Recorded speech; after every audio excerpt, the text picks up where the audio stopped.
नमस्कार, भारत लाइव भी देख रहे हैं आप। केशव सिंह जी अभी हमारे साथ हैं, जदयू के भी हैं और लोजपा के भी हैं। लोजपा में बड़ी भूमिका है इनकी।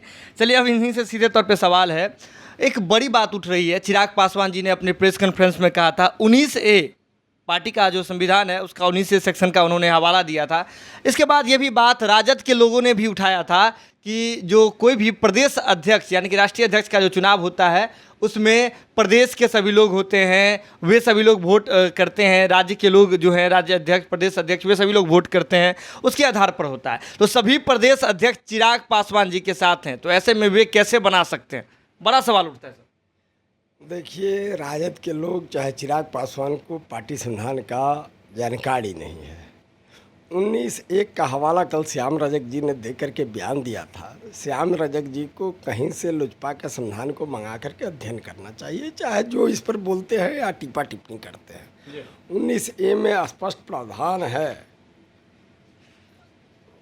19 का 1 आपको हम दिखाना चाहेंगे। धारा 19 का 1 अध्यक्ष का चुनाव, इसमें स्पष्ट लिखा है, अध्यक्ष के निर्वाचन हेतु राष्ट्रीय कार्यकारिणी किसी एक को निर्वाची अधिकारी के तौर पर कार्य करने के लिए नियुक्त करेगा। यानी राष्ट्रीय कार्यकारिणी में जो 100 सदस्य होंगे, अधिकतम 100 का यहाँ संख्या तय किया गया है पार्टी संविधान के अनुसार, उसमें एक आदमी निर्वाची अधिकारी होगा। लेकिन शर्त ये होगी कि वह निर्वाची अधिकारी, वह का मतलब निर्वाची अधिकारी 2 वर्ष के लिए राष्ट्रीय स्तर पर पदाधिकारी का पद ग्रहण नहीं करेगा। निर्वाची अधिकारी निर्धारित नियमों के अनुसार मतदान अधिकारी नियुक्त करेगा और मतदान की व्यवस्था करेगा। तो इसमें बताइए कि जो निर्वाचन हुआ है आप परसों, उसमें कहाँ इसका उल्लंघन है? ऑलरेडी 15 तारीख को दिल्ली में बैठक होती है कार्य समिति का, ऑफिस बेयरर का।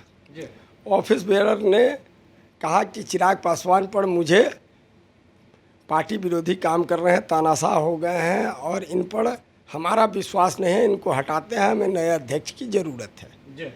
और उसके बाद 17 तारीख को कौन लोग उसमें शामिल थे सर? पार्टी के तमाम नेशनल पदाधिकारी लोग थे। और उसके बाद उस बैठक को बुला करके और उस बैठक में सर्वसम्मति से कार्यकारी अध्यक्ष, बड़ी उपाध्यक्ष के हैसियत से सूरजभान जी को नहीं मनोनीत किया जाता है कि कार्यवाहक व्यवस्था अध्यक्ष नहीं रहने पर कार्यवाहक के रूप में बड़ी उपाध्यक्ष या जो उनके बाद होंगे नेक्स्ट पर्सन वो देखेंगे। तो सूरजभान जी निर्वाचित को प्रभार बनाया कार्यकारी अध्यक्ष, और निर्वाचन का भी जिम्मेवारी उन्हीं के जिम्मे दिया गया है और उन्होंने पार्टी संविधान और नियम के तहत ही चुनाव कराया। आपको एक और चीज़ बहुत, जो धारा 20 का 2 जो बता रहा है कि राष्ट्रीय कार्यकारिणी के किसी भी बैठक के लिए कोरम 21 का होगा, यानी 20% ही व्यक्ति बैठ कर के 21% जो फैसला लेंगे वो भी लागू होगा। लेकिन इससे तो बहुत हम लोग अधिक संख्या में थे, संख्या इतनी थी कि 2/3 हम लोगों के साथ लोग रहे।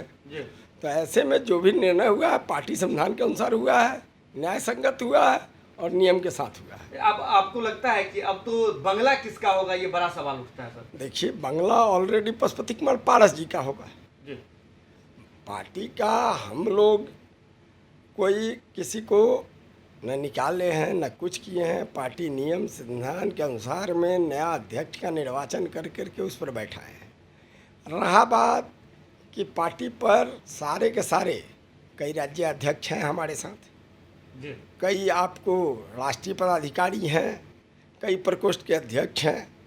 तो इन तमाम चीज़ों को देखने के बाद बंगला में कोई न बंटवारा हुआ है न कुछ हुआ है। बंगला और लोक जनशक्ति पार्टी के राष्ट्रीय अध्यक्ष के रूप में पशुपति कुमार पारस जी। कहा यह जा रहा है बिहार के राजनीतिक गलियारों में कि बंगला पर पशुपति जी ने कब्जा कर लिया है। अरे देखिए, कहने के लिए कौन क्या कहता है उस पर हम नहीं रोक सकते हैं, लेकिन कहने के पहले नियम कानून संविधान को जानना चाहिए। आपको एक घटना का मैं याद दिलाता हूँ, 93-94 की घटना है, एक्यूरेट डेट तो याद नहीं है। इसी देश के आंध्र प्रदेश में एक घटना घटा था कि NT रामाराव आंध्र प्रदेश के मुख्यमंत्री थे और उन्होंने उस समय लक्ष्मी पार्वती जी से शादी कर लिया है, जिसके लेकर के उनके परिवार में बहुत बगावत हुआ। उनके उस समय मैंने उनके दामाद आपको चंद्रबाबू नायडू ने विधायक दल का बैठक बुलाया और विधायक दल का बैठक में 23 सदस्य छोड़ करके तमाम लोग चंद्रबाबू नायडू के प्रति आस्था व्यक्त की है। चंद्रबाबू नायडू एनटी रामाराव को मुख्यमंत्री पद से हटा करके वहाँ के मुख्यमंत्री बन गए। तेलुगु देशम राष्ट्र पार्टी के संसदीय दल में भी विभाजन हुआ था और विधानमंडल में भी और पार्टी में, और सारे लोगों ने मिलकर के सर्वसम्मति से चंद्रबाबू नायडू को राष्ट्रीय अध्यक्ष चुन लिए गया। आज भी तेलुगु देशम पार्टी के राष्ट्रीय अध्यक्ष के रूप में चंद्रबाबू नायडू काम कर रहे हैं और तेलुगु देशम के सर्वमान्य नेता हैं। और इसमें न्यायालय भी गया था, लोग इलेक्शन कमीशन भी गया था, लोकसभा और विधानसभा भी गया था, लेकिन तमाम जगह सफलता मिली चंद्रबाबू नायडू को। तो ये तो कानून का सब चीज़ है, कानून को लोग अध्ययन करें, पढ़े, देखें। नहीं सर, किस नियम के तहत लोजपा पर स्वाभाविक कब्जा जो है या फिर स्वाभाविक जो कार्यालय है वो पशुपति कुमार पारस जी का हो जाता है? देखिए, लोगों को नहीं जानकारी है कि जब 2006 में पार्टी का राजनीतिक दलों का कार्यालय के लिए प्रावधान किए, या 2006 में ही नीतीश कुमार जी का कैबिनेट लिया कि बिहार के तमाम मान्यता प्राप्त और राष्ट्रीय दलों को पटना में कार्यालय बिहार सरकार देगी किराए के आधार पर। उसके तहत उस समय पशुपति कुमार पारस जी ने इस आवेदन को किया था, आज भी मेरे पास है, और बिहार सरकार का ये पत्र भी मेरे पास है। कार्यालय आदेश है। हाँ, आवास संख्या 1 हिल रोड पटना के लिविंग एरिया का दिनांक इतना इतना तक, वो तो मैनेजमेंट का है। आवंटन का ये है, बिहार सरकार ने ये आवंटन किया। और पशुपति कुमार पारस प्रधान महासचिव उस समय थे, लोक जनशक्ति पार्टी बिहार, पटना के पत्रांक शून्य दिनांक 18/5/2006 के प्रसंग में सूचनार्थ एवं आवश्यक कार्रवाई हेतु प्रेषित भी किया था। आज तक इस भवन का जितना मेंटेनेंस का खर्च है, चाहे बिजली बिल है, चाहे जो भी किराया तिराया है, सारा चीज़ का भुगतान पशुपति कुमार पारस जी किए हैं। ये पार्टी की ओर से किया जा रहा था या उनके व्यक्तिगत फंड से? देखिए, पार्टी का फंड से आप देख लीजिए, पार्टी का अकाउंट से कभी भी इस धन का निकासी नहीं हुआ है, न पार्टी पशुपति कुमार पारस जी को दिया है। पशुपति कुमार पारस जी अपना जेब से ये पैसा दे करके अपने वेतन के पैसा से हमेशा पार्टी ऑफिस बचाने का काम किए हैं। और पार्टी ऑफिस पर तो आज लोजपा का हम लोगों का देखे कि पारस जी आए थे 3 दिन, उसमें बैठ करके काम किए, कार्यालय है, सारा चीज़ है, सवाल कहाँ उठता है दूसरे का। मतलब सीधे तौर पे लगता है कि कानूनी रूप से पशुपति कुमार पारस जी का ये सब कुछ। अब देखिए, कानूनी प्रक्रिया चल रही है, चिराग पासवान जी की स्वतंत्र हैं, कहीं भी जा सकते हैं। बंगले में एंट्री होगी, उस बंगले में देखिए, उनको दल से हम लोग नहीं निकाले हैं, पहला है, आप जान लीजिए। उन्होंने जो गैर कानूनी काम करना है कर रहे हैं। आपको लोकसभा सचिवालय का जो आदेश जारी हुआ है, उस आदेश को भी अवलोकन कीजिए। उसमें स्पष्ट लिखा हुआ है कि लोक जनशक्ति पार्टी के 6 निर्वाचित संसद सदस्य हैं, जिसमें 6 सांसदों का नाम है, और इसके संसदीय दल का नेता पशुपति कुमार पारस जी को चुना जाता है। 5 सांसदों ने इसके लिए उपस्थित होकर के सशरीर लोकसभा अध्यक्ष के सामने सहमति दी।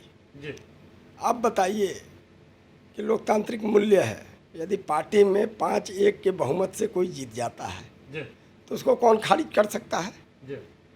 तो वहाँ पर भी मान्यता मिला है, इलेक्शन कमीशन से भी मान्यता मिलेगा। यदि चिराग पासवान जी जाएंगे न्यायालय, तो मैंने ऑलरेडी आंध्र प्रदेश का NT Rama Rao versus Chandrababu Naidu case का उदाहरण दिए हैं। उसके तहत एक अंतिम सवाल है इससे, इस पूरे प्रकरण से जुड़ा हुआ सर। जिस प्रकार से आपने कहा कि चिराग पासवान जी मतलब आपके पार्टी के ही सदस्य हैं, लोजपा से आपने नहीं निकाला है, तो चिराग पासवान के समर्थकों को फिर क्यों नहीं घुसने दिया जा रहा है? देखिए, चिराग पासवान जी के समर्थक और चिराग जी का कल एक ऑडियो वायरल हुआ है, आपने देखा कि वो क्या कह रहे हैं।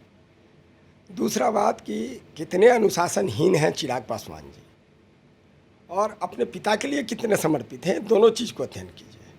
जब ये घटना घटता है 16 तारीख को शाम को कुछ असामाजिक तत्वों को भेज करके, जिस होर्डिंग में, जिस पार्टी कार्यालय के बोर्ड में श्रद्धेय पूजनीय रामविलास पासवान जी का तस्वीर लगा है, उस पर कालिख पोतवाते हैं, वहाँ असामाजिक तत्वों से हंगामा करवाते हैं, और घुसने किसको नहीं दिया जाता है। तमाम गेट खुला हुआ, तमाम लोग आ रहे हैं, जा रहे हैं, ठीक बात है।